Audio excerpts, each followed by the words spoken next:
Object oriented programming concepts বা OOP concepts. এখনকার যুগের সব প্রোগ্রামিং ল্যাঙ্গুয়েজগুলোই অবজেক্ট ওরিয়েন্টেড প্রোগ্রামিং হয়ে যাচ্ছে। তাই আপনাকে অবশ্যই অবজেক্ট ওরিয়েন্টেড সম্পর্কে ধারণা রাখতে হবে যদি আপনি ভালো একজন প্রোগ্রামার হতে চান।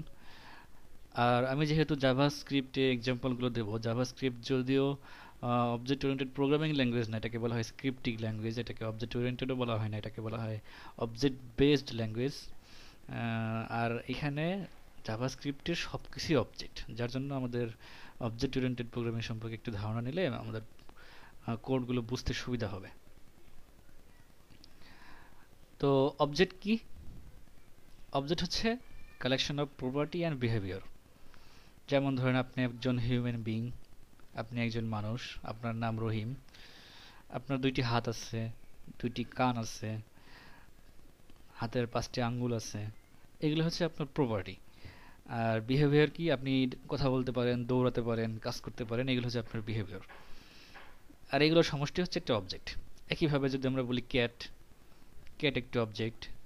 এটা চারটা লেগস আছে, এটার গায়ের রং ব্ল্যাক অথবা হোয়াইট, এটার একটি বিহেভিয়ার আছে, নাম ধরেন স্পিক নামে একটা বিহেভিয়ার আছে, সে কি করে মিয়া বলে ডাকে।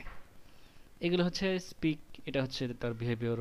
তারপর এটার লেগ চারটি, গায়ের রং ব্ল্যাক অথবা হোয়াইট, এগুলো হচ্ছে প্রপার্টি।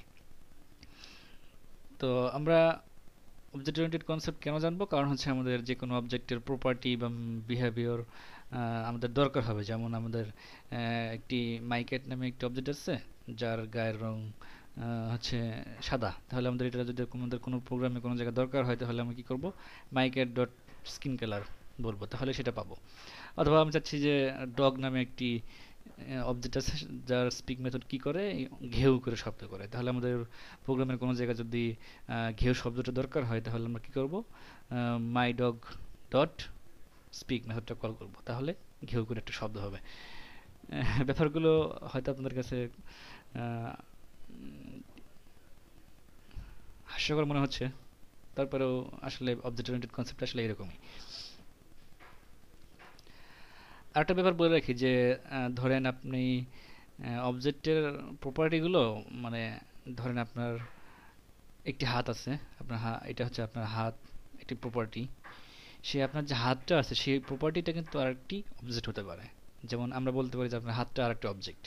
কেন অবজেক্ট? কারণ আপনার হাতে আবার পাঁচটি আঙ্গুল আছে, তারপরে আপনার হাত সুন্দর লিখতে পারে, এটা হচ্ছে বিহেভিয়ার। আর আঙ্গুল আঙ্গুল হচ্ছে পাঁচটি, এটা হচ্ছে একটা প্রপার্টি। এভাবে অবজেক্ট হায়ারার্কিটা একটু বোঝা দরকার, কারণ একটা অবজেক্টের মধ্যে আরেকটা অবজেক্ট, তার মধ্যে আরেকটা অবজেক্ট, এভাবে থাকতে পারে। আর জাভাস্ক্রিপ্ট অবজেক্ট বেস, এখানে এখানে একটা সুবিধা হচ্ছে, এখানে যে বিহেভিয়ারগুলো আছে সেগুলোকেও প্রপার্টি বলা হয় বা অবজেক্ট ভেরিয়েবল বলা হয়। যে একটা অবজেক্ট থাকবে এখানে জাভাস্ক্রিপ্টের, সেই অবজেক্টের প্রপার্টি এবং বিহেভিয়ার থাকার কথা অবজেক্ট ওরিয়েন্টেড কনসেপ্ট অনুসারে, কিন্তু এর যে বিহেভিয়ার আছে সেগুলোকেও আমাদের প্রপার্টি বলা হয় বা ভেরিয়েবল বলা হয়। জাভাস্ক্রিপ্টের জন্য আবার আমাদের আপাতত এইটুকু কনসেপ্ট রাখলেই হবে অবজেক্ট ওরিয়েন্টেড প্রোগ্রামিং সম্পর্কে। তবে অবজেক্ট ওরিয়েন্টেড প্রোগ্রামিং সম্পর্কে আসলে বলতে গেলে সারাদিন শেষ হয়ে যাবে, তারপরেও শেষ হবে না। তারপরেও কিছু কিওয়ার্ড আছে এখানে যেগুলো না বললেই নয়, যেমন ইনহেরিটেন্স, ইনক্যাপসুলেশন, পলিমরফিজম, এগুলো হচ্ছে মেইন ওপি কনসেপ্টস। এগুলো অন্যান্য ল্যাঙ্গুয়েজ শিখতে গেলে অবশ্যই আপনাদের এগুলো জানতে হবে। তো এগুলো সম্পর্কে আমি জাস্ট একটু ধারণা দিই, আপনাদের বুঝতে হবে না, বুঝলে ভালো, না বুঝলে কোনো সমস্যা নেই। যদি কিছু না বোঝেন, তারপরেও ধরবেন যে আপনি একজন ভালো প্রোগ্রামার হতে পারবেন, সমস্যা নেই। ইনহেরিটেন্সটা কি? ইনহেরিটেন্সটা হচ্ছে আসলে আমি অবজেক্ট বলতেছি বারবার, কিন্তু ওবির ক্ষেত্রে এটাকে বলা হয় ক্লাস এবং অবজেক্ট। একটা ক্লাস থেকে অবজেক্ট তৈরি করা হয়, যেমন জাভার ক্ষেত্রে বা সি প্লাস প্লাসের ক্ষেত্রে বা পিএইচপির ক্ষেত্রে এগুলোকে ক্লাস বলা হয়। ক্লাস থেকে অবজেক্ট তৈরি করা হয়। যেমন ধরেন এনিম্যাল একটি ক্লাস, সেই এনিম্যাল ক্লাসের কি হবে, যে এই প্রত্যেকটা এনিম্যালেরই যে প্রপার্টিগুলো থাকবে, যেমন প্রত্যেকটা এনিম্যালেরই কি থাকবে, লেগস থাকবে, তাহলে লেগস একটা প্রপার্টি। তারপরে প্রত্যেকটা এনিম্যালেরই এনিম্যালে কি করতে পারে, হাঁটতে পারে বা ওয়াক, একটা মেথড দিলাম। মানে যেগুলো কমন সেগুলো হচ্ছে এনিম্যাল ক্লাসের মধ্যে আছে। তারপরে আমি আরেকটি ক্লাস তৈরি করলাম, যে কি করবে, এনিম্যাল ক্লাসটাকে ইনহেরিট করবে। তাহলে কি হবে, সেই ধরেন ক্যাট আরেকটি ক্লাস তৈরি করলাম, সেই ক্যাট ক্লাসের মধ্যে এনিম্যাল ক্লাসটাকে ইনহেরিট করলো, তাহলে কি হবে? এনিম্যাল ক্লাসের যে প্রপার্টিসগুলো ছিল, মেথডগুলো ছিল, সবগুলোই সেই ক্যাট ক্লাসটি পাবে। আমরা যদি বলি ক্যাট ডট লেগস, তাহলে এনিম্যালের যে লেগস আছে সেই লেগসগুলো পাবে। এই ব্যাপারটা হচ্ছে ইনহেরিটেন্স। আর ইনক্যাপসুলেশনটা কি? ইনক্যাপসুলেশনটা হচ্ছে প্রপার্টি বা মেথড হাইড করে রাখার একটি বিষয়। ব্যাপারটা কেমন? ধরেন আপনি একজন হিউম্যান বিং, এটা হচ্ছে আপনি একটি অবজেক্ট, আপনার কিছু প্রপার্টিগুলোকে আপনি হাইড করে রাখতে চাচ্ছেন, যেগুলো কাউকে দেখতে দেবেন না। ধরেন আপনার আন্ডারওয়্যারের কালার কি, এটা কাউকে বলবেন না, তাহলে কি করতে হবে? আপনার আন্ডারওয়্যারের কালারটা হাইড করে রাখতে হবে। এটা হচ্ছে ইনক্যাপসুলেশন। বাট এখানে আবার আরেকটি বিষয় আছে যে আপনি আন্ডারওয়্যার কাউকে দেখতে দেবেন না, বাট আপনি যদি কেউ যদি আপনাকে জিজ্ঞেস করে যে আপনার আন্ডারওয়্যার কালার কি, আপনি বলবেন যে হ্যাঁ আমার আন্ডারওয়্যার কালার ব্ল্যাক।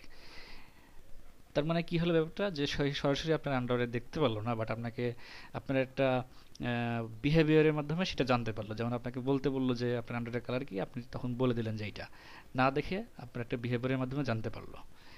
এই ব্যাপারগুলো হচ্ছে ইনক্যাপসুলেশন। আর পলিমরফিজমটা কি? পলিমরফিজমটা হচ্ছে বিভিন্ন অবজেক্টের বিভিন্ন রকমের প্রপার্টি বা বিহেভিয়ার থাকবে, মানে একই টাইপের। এইগুলো হচ্ছে পলিমরফিজম। ব্যাপারটা কেমন? ধরেন ক্যাট একটি অ্যানিমাল, ডগ একটি অ্যানিমাল। আমরা যদি বলি ক্যাট ডট স্পিক, তাহলে মেয়াও করে শব্দ হবে। আর ডগ একটি অ্যানিমাল যদি বলি ডট ডট স্পিক, তাহলে ঘেউ করে একটা শব্দ হলো। আমরা কিন্তু দুটোই অ্যানিমাল, দুটো অ্যানিমালের এই স্পিক মেথড কল করলাম, দুই রকমের শব্দ হলো। এই ব্যাপারগুলো হচ্ছে পলিমরফিজম। আর এই ইনহেরিটেন্স, ইনক্যাপসুলেশন, পলিমরফিজম এগুলো জাভাস্ক্রিপ্টের জন্য বা আমাদের যে টিউটোরিয়ালটা প্রোগ্রামিং বেসিক, এটার জন্য না জানলেও হবে আপাতত। আমাদের জাস্ট এইটুকু জেনে রাখা দরকার যে অবজেক্ট কি জিনিস। অবজেক্ট হচ্ছে collection of property and behaviour. প্রপার্টিগুলোকে ভেরিয়েবল বলা হয়, আর বিহেভিয়ারগুলোকে মেথড বা ফাংশন বলা হয়। আর এইগুলো পাওয়ার জন্য আমাদের কি করতে হবে? সেই অবজেক্টের যে নাম, সেই নাম ডট প্রপার্টি নেম অথবা মেথড নেম কল করলে আমরা সেগুলো পাবো। আপাতত এইটুকু জানলেই হবে, বাকি তিনটা আপনারা বুঝলে তো ভালো, না বুঝলে আপাতত বোঝার দরকার নেই।